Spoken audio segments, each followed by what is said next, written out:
मैं तुम्हारी माँ के बंधन में और नहीं रह सकती। मुझे अलग घर चाहिए जहां मैं खुल के सांस ले सकूं।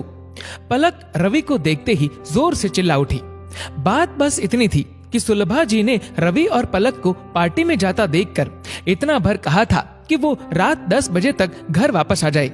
बस पलक ने इसी बात को तूल दे दिया और 2 दिन बाद ही उसने अपनी सहेली किरण के घर किटी पार्टी में उसे मकान ढूंढने की बात भी कह दी। मुझे मम्मी जी की गुलामी में रहना पसंद नहीं है, पलक बोली।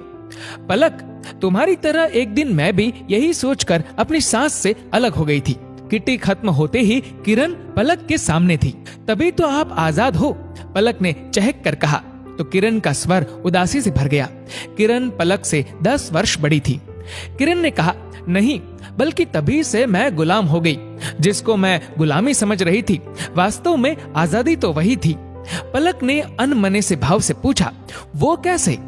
जब मैं ससुराल में थी, दरवाजे पर कौन आया मुझे मतलब नहीं था, क्योंकि मैं वहां की बहू थी।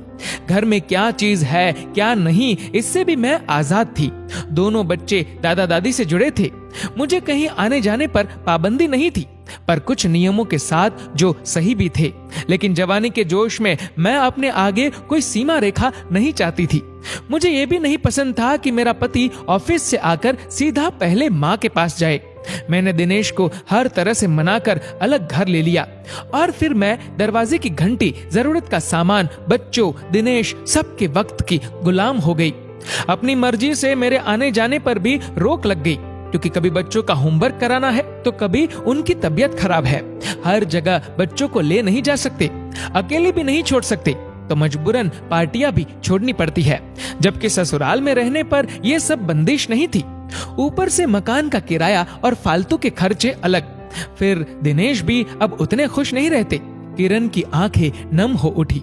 फिर आप वापस क्यों नहीं चली गई? पलक बोली। किस मुंह से वापस लौटती?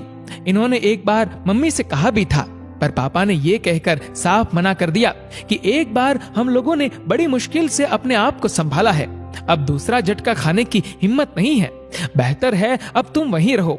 किरण बोली, पलक, घर से बाहर कदम रखना बहुत आसान है, लेकिन ये बात भी सच है कि जब तक आप माँ बाप के आश्रय में रहते हैं, आपको बाहर के थपेड़ों का तनिक भी एहसास नहीं होता। माँ बाप के साथ बंदिश से ज्यादा आजादी होती है, पर हमें वो पसंद नहीं आती। एक बार घर से बाहर निकलने के बाद आपको पता चलता है कि आजादी के नाम पर खुद अपने पाँव में जंजीरें डाल ली। बड़ी होने के नाते तुमसे यही कहूंगी, सोच समझ कर ही ये कदम उठाना। मन ही मन ये गणित दोहराते हुए पलक एक क्षण में निर्णय ले चुकी थी। उसे किरण जैसी गुलामी नहीं चाहिए थी। घर की ओर चलते बढ़ते कदमों के साथ साथ ही वो मन ही मन बुदबुदा रही थी कि घर पहुंचते ही सासुमा के पैर छूकर क्षमा मांग लूंगी और सदा उनके साथ ही रहूंगी। माँ बाप को साथ नहीं रखा जाता, माँ बाप के साथ रहना होता है। दोस्तों, इस वीडियो को लेकर आपकी क्या राय है, नीचे कमेंट करके जरूर बताएगा। और अगर आपको ये वीडियो अच्छा लगा हो तो इस वीडियो को लाइक करेगा, शेयर करेगा ज्यादा से ज्यादा लोगों तक, और ऐसे ही और भी इंस्पिरेशनल वीडियोस के लिए सब्सक्राइब करें हमारे यूट्यूब चैनल को और फेसबुक पर फॉलो करें हमारे पेज को। धन्यवाद।